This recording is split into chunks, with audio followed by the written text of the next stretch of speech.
সালাম ডাক্তার জাকির সাহেব। আমার নাম সঞ্জয় নারায়ণ। আমি অন্ধ্রপ্রদেশে অ্যামিনিওর কর্নুল ডিস্ট্রিক্ট থেকে এসেছি। আমি গ্র্যাজুয়েশন শেষ করেছি। আলহামদুলিল্লাহ, আমি আল্লাহর হেদায়েতে ইসলাম ধর্ম গ্রহণ করেছি, কিন্তু আমার পিতামাতা এটা মেনে নেননি। আলহামদুলিল্লাহ, আমার দাদা মেনে নিয়েছেন। হিন্দু তারা শুধু এক ঈশ্বরে বিশ্বাস করেন। আমি জানতে চাই শয়তান প্রসঙ্গে। এটা আমি জানি যে শয়তানকেও আল্লাহ সৃষ্টি করেছেন। শয়তানের অন্য নামগুলো কোরআন মজিদে ও বেদে শয়তান অন্য নামগুলো কি কি? এবং আমার দাদা একটা প্রশ্ন করেছেন, যখন কলিযুগ শেষ হবে, আমি জানি অচিরেই কিয়ামত হবে, সে জানতে চাই কখন কলিযুগ শেষ হবে।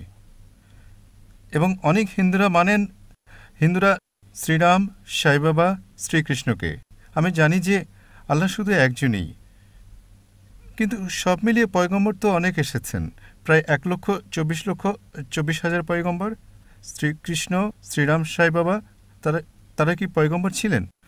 এবং আমার আরেকটি প্রশ্ন হচ্ছে, বর্তমানে কর্নলে এবং চেন্নাইতেও কিছু মানুষ বিশ্বাস করে কালকি পাওয়ান, আমা পাওয়ানকে। আপনার কাছে কি তাদের সম্পর্কে কোনো তথ্য আছে? ভাই, আপনি প্রশ্ন করলেন, আলহামদুলিল্লাহ ইসলাম কবুল করেছেন। আল্লাহ সুবহানাহু ওয়া তাআলা আপনাকে ভালো রাখুন এবং আপনার চেষ্টাকে কবুল করে নিন। আপনার প্রশ্ন হচ্ছে যে শয়তান আছে, এই শয়তান কি ইসলাম ছাড়া হিন্দু ধর্মেও আছে এবং তার নামগুলো কি? দ্বিতীয় প্রশ্ন হচ্ছে, কলিযুগ কি এসে গেছে? তৃতীয় প্রশ্ন, আমরা শ্রীকৃষ্ণ শ্রীরামকে পয়গম্বর ভাবতে পারি কি না?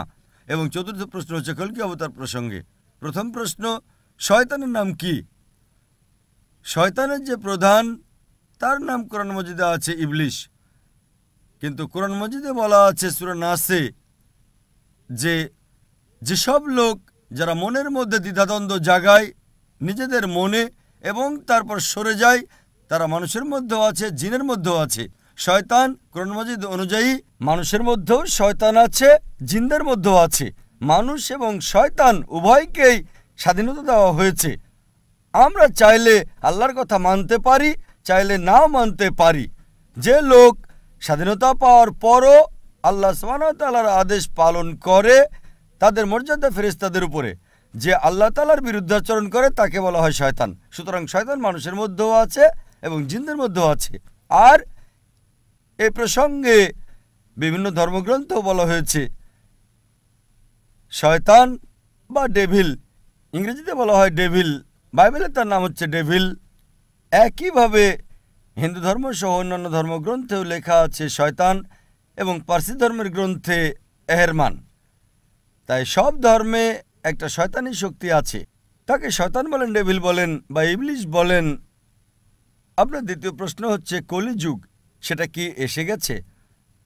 আর তৃতীয় প্রশ্ন যে আমরা শ্রীকৃষ্ণ শ্রীরামকে পয়গম্বর ভাবতে পারি কি না। মুহাম্মদ সাল্লাল্লাহু আলাইহি ওয়াসাল্লাম বলেছেন, সহিহ হাদিস মিশকাত আল নিসাবি অধ্যায় নম্বর 3 হাদিস নম্বর 5373, যার উল্লেখ আছে মুসনাদ আহমদ অধ্যায় নম্বর 5 পৃষ্ঠা নম্বর 265 ও 266-তে। আল্লাহ রাসূল বলেছেন যে আল্লাহ সুবহানাহু ওয়া তাআলা এই পৃথিবীতে 1,24,000 পয়গম্বর পাঠিয়েছেন, কিন্তু নামসহ কোরআন মাজিদে শুধু 25 জনের কথা আছে।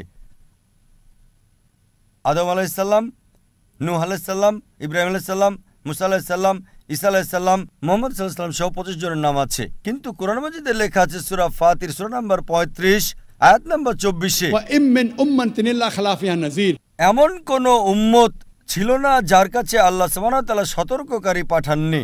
আল্লাহ তাআলা বলেছেন সূরা রাদ সূরা নম্বর 13 আয়াত নম্বর 7-এ, এবং প্রত্যেক জাতির কাছে আমি হিদায়াতকারী প্রেরণ করেছি। নাম শুধু 25 জনের উল্লেখ আছে।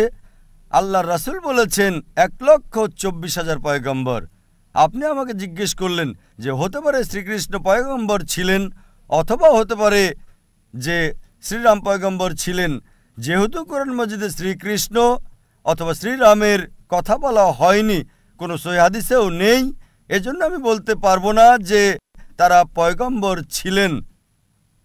আমি বলতে পারি এটা হতে পারে, মেবি হতে পারে তারা পয়গম্বর ছিলেন, হতে পারে পয়গম্বর ছিলেন না, কিন্তু আমি বলতে পারি না যে তারা 100% নিশ্চিত পয়গম্বর ছিলেন।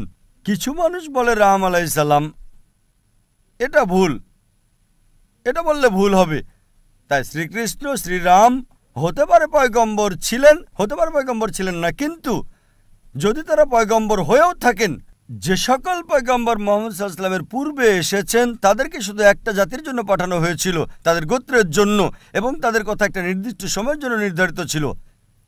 এই জন্য আজ আপনি ইন্ডিয়াতে বসবাস করেন, অথবা আমেরিকায়, অথবা ইউকেতে, অথবা সৌদি আরবে, বর্তমানে শেষ পয়গম্বর যা কোরআনে লেখা আছে সূরা আম্বিয়া সূরা নম্বর 21 আয়াত নম্বর 107, ওয়ামা আরসালনাকা ইল্লা রাহমাতুল আলামিন, আমি মুহাম্মদ সাল্লাল্লাহু আলাইহি ওয়াসাল্লামকে পাঠিয়েছি কিন্তু শুধু রহমত হিসেবে সমগ্র সৃষ্টির জন্য, সমগ্র মানবজাতির জন্য, সমগ্র পৃথিবীর জন্য।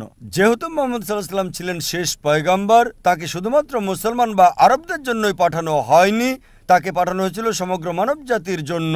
তাই আজ হয়তো আপনি বাস করছেন ভারতে, অথবা ইউএসএতে, অথবা ইউকেতে, অথবা সিঙ্গাপুরে, অথবা সৌদি আরবে, আপনাকে বিশ্বাস করতে হবে শেষ পয়গম্বর মুহাম্মদ সাল্লাল্লাহু আলাইহি সাল্লাম। আর এটা লেখা আছে হিন্দু ধর্মের গ্রন্থেও। যেমন আপনি বললেন কল্কি অবতার সম্পর্কে, এই বিষয়ে আমি লেকচার দিয়েছিলাম গত শনিবার, এক সপ্তাহ আগে 15 তারিখে। এই মঞ্চে এক সপ্তাহ আগে আমি বলেছিলাম মুহাম্মদ সাল্লাল্লাহু আলাইহি সাল্লামের কথা বিভিন্ন ধর্মের গ্রন্থসমূহে, এবং সেই বক্তব্যে আমি কল্কি অবতারের কথাও বলেছিলাম। লেখা আছে কল্কি পুরাণাতে অধ্যায় নম্বর 2 অনুচ্ছেদ 4, 5, 7, 11 এবং 15 নম্বরে যে কল্কি অবতার আসবেন, ভবিষ্যৎবাণী আছে। তার পিতার নাম হলো বিষ্ণু ইয়াস, অনুবাদ করলে হয়ে যায় আল্লাহর বান্দা আব্দুল্লাহ। তার মায়ের নাম হচ্ছে সুমতি, অনুবাদ করলে হয়ে যায় শান্তি প্রতিষ্ঠাকারী নারী। এর অনুবাদ হচ্ছে আমিনা। বলা হয়েছে তিনি জন্ম নেবেন সাম্বালাতে, শান্তির স্থান, অনুবাদ হলো মক্কা। তিনি জন্মাবেন সেই সাম্বালার দেশের প্রধানের ঘরে। আমরা জানি মুহাম্মদ সাল্লাল্লাহু আলাইহি ওয়াসাল্লাম কুরাইশ বংশে জন্মগ্রহণ করেছেন। এইভাবে আমি বিস্তারিত বর্ণনা করেছিলাম এক সপ্তাহ আগে। কল্কি অবতার, এই কল্কি অবতার হলেন শেষ পয়গম্বর মুহাম্মদ সাল্লাল্লাহু আলাইহি ওয়াসাল্লাম। আপনি এই বিষয়টা আপনার পিতাকে জানাতে পারেন, এবং ইনশাআল্লাহ আমি দোয়া করব আপনার পিতা যেন হেদায়েত হন। আসসালামু আলাইকুম।